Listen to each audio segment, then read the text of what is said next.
people that seem to have this skill, this courage, this talent. If somebody's complaining and yelling and spitting in your face, do you know how to flip them? For sure, every time? 99 out of 100 times. This is what I spent my whole life on. Your staff members are not going to run towards somebody upset unless they know what to do when they get there. This isn't one of those speeches where I say, hey, try harder, guys. Love more, care, respect. Those are words that are like, okay, yeah, we all get it, but what do I do? What I say is you do A, B, C, D, and watch the person go from unhappy to happy. It took me more than 20 years to figure it out.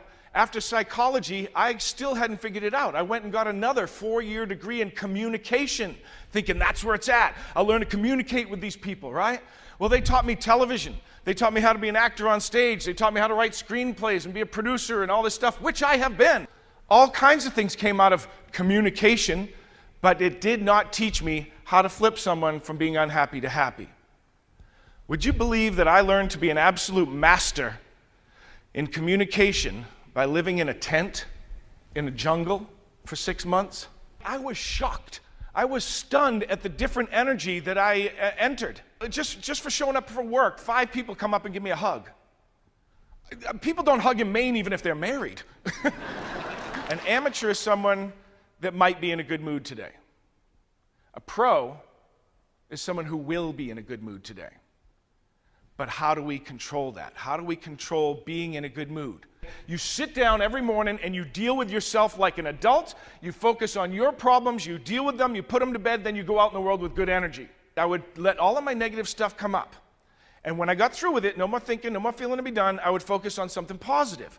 And then I'd kind of get jazzed and feel good. And when I was excited to go out for the day, I would go out and I would meet people and shake their hands. And now I could be a better friend.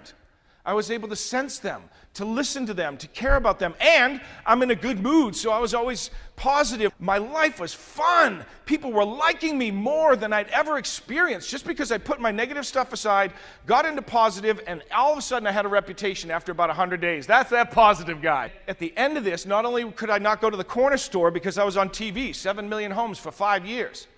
I go to get a cup of coffee. Everybody knew who I was. And I wanted that. Fame, money, friends, love, everything I ever wanted. Based on what they taught me sitting beside that tent. That one simple lesson. Can you get in a good mood today? Do you, I ask your staff, do you have a mechanism for getting in a good mood today? If you don't, you're at the mercy of life. If it's a bad day, you'll be in a bad mood. If it's a good day, you'll be in a good mood. You're at the mercy of life. People ask me all the time, how did you get to be in that movie with Robert Downey Jr., Kiefer Sutherland? How did you get to produce 7 movies? How did you get to write screenplays for Natalie Portman? How did you get to do this and do that? And I just say to them, I didn't. I didn't have any of that stuff until I learned to get in a good mood every day and get a reputation of being positive. So I'll give you 20 or 30 psychological tricks to every staff member. I give them 20 or 30 concrete psychological tricks that allow them to flip someone from negative to positive. When someone gives you their eyes, I tell the staff, this is your chance to see how they're feeling. Do you know how to make these people feel as if they're not alone? We mirror and we match tone. If somebody says, I lost my mom last week, if the employee brings their hands up a little bit and matches the tone and says, that must be really hard for you. We're going to make sure you have a nice stay while you're here.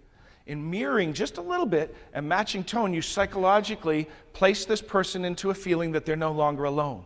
In conversation, to deny somebody else's thought is a real stopper. 2 little 3-letter words that have a heck of a lot of implication in communication. Yes means to agree. And means to add something, anything to provoke a new thought. Positive thoughts are easy to yes and.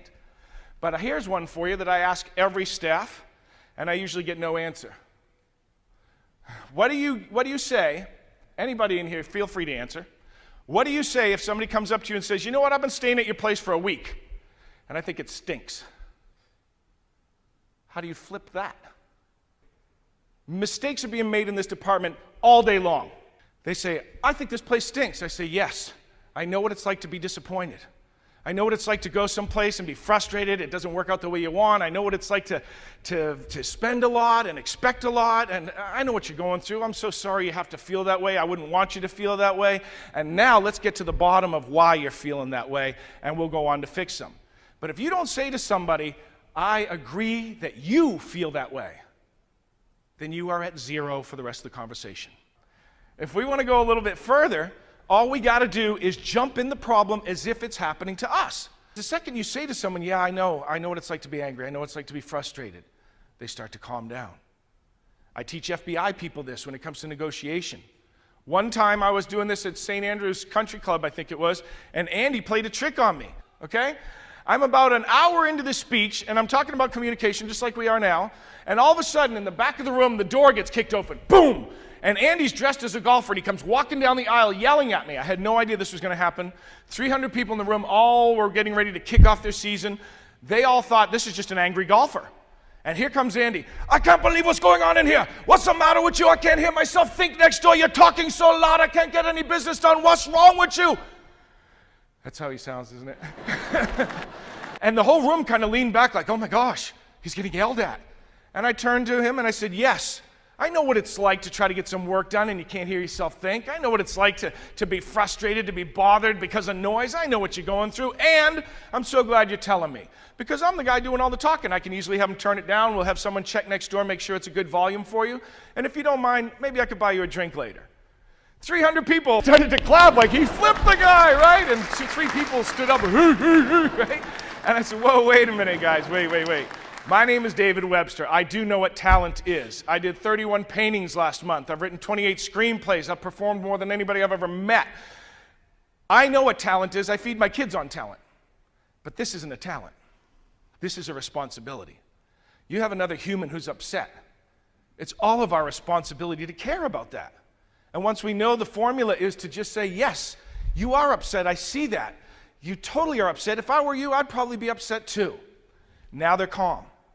Now you say, and here's how we're going to fix it. What if everybody that worked on your staff was like that? This is what I do. Would you believe that a guest or a member, when they speak to you, they don't remember your words? Do you know what they do remember? 57% of what they remember is just how you looked. 35% is your tone. And only 8% of what they remember are your words. Unless you got some very nasty words, they might remember those. But that's strange because so often in our lives we're focused on what am I going to say, what am I going to say, what am I going to say? And we're very unaware of what our body's saying or our tone is saying. Do you know that I could take a picture of any one of you right now, and show that picture to 100 people and they'd all get the same feeling from you? But you might not know what feeling you're putting off right now. There's so often when people stand like they don't care. Now, we don't hire that. But when does an employee end up looking like this? Even a good one. 12 hours on their feet, 60-hour week, 3 nights of the baby crying and haven't slept. Could be the greatest hearted, most skilled and intelligent employee, and their body just starts to sag. They might say good things and do good things and all that, but the picture of them is, I don't care. And so the awareness of the body and the message of the body escapes almost everybody until they focus on it a little bit. This is what I teach the staff, and each of these things that I'm telling you, I have them play out. I'm a director of actors. I watch them play it out, and I'm able to tune up where they're going astray, give them notes, and do it all with positivity. And I will do individual fixing for every staff member along the way because it's that important to me. So when we change that view, give them the tools, the mirroring, the matching tone, the formality, the yes-anding, the understanding of what it's like to sincerely see someone and be like, hello, I like people. And if it's a cynical day, at least see that person as the things you spend your money on are coming through the door. That's your next dental bill. That's your kid's car payment. That's your next pizza. Hello, lasagna coming through the door. Whatever it is you spend your money on, that's what's coming through the door. You stop saying hi to your money, it stops saying hi to you. And that's how we put together a whole kit and caboodle that gives them the tools and the understanding of how to approach people. And the last thing that I leave them with is this. I say, please meet everybody that works on your property. Everybody. I don't care if they're on the other end of the property under a van fixing the muffler. Meet them. Because if you see them every day and you don't meet them, then you are doing yourself a disservice. I tell them on a personal level, cast your net of support as far as you can. Meet everybody that works here because you never know which one of those people whose hands you shake today will be the hand that reaches down and refuses to let go of you tomorrow when you need it most. I met a young man 2 years ago. Where I live in Virginia, we don't know our neighbors. We don't have any family, no parents, no nothing. My wife and I are very much alone with just our kids. We moved there from Hawaii. It's all spread out. We don't know anybody. When she hit the multiple sclerosis and couldn't lift her head off the pillow, was in pain and fear and all this stuff, and I stopped working, she stopped working, it was the darkest hour. Do you know who was there for us? Our staff, our coworkers. And that's what I tell your staff. Your staff will be there for each other. You never know which one of these hands you shake today will be that hand that has that brother who's a judge, that cousin who's a lawyer, that uncle who's a surgeon. This one guy I met 2 years ago called us up and said, hey, you remember me? I was at a Christmas party. We met for a couple of minutes. I heard you guys were having a hard time. I heard your wife has multiple sclerosis. I wanted to let you know that my mother is the head of the Multiple Sclerosis Society of Charlottesville, Virginia. And that one call, that one person I met for 2 minutes at a Christmas party afforded us so much help that it changed our lives. So I tell your staff, reach down, talk to everybody, stop, cross the room, get to know everybody, because you never know which one of these people will save your butt when you need it most. So meet them and love each other. Thank you all very much. Thank you. David?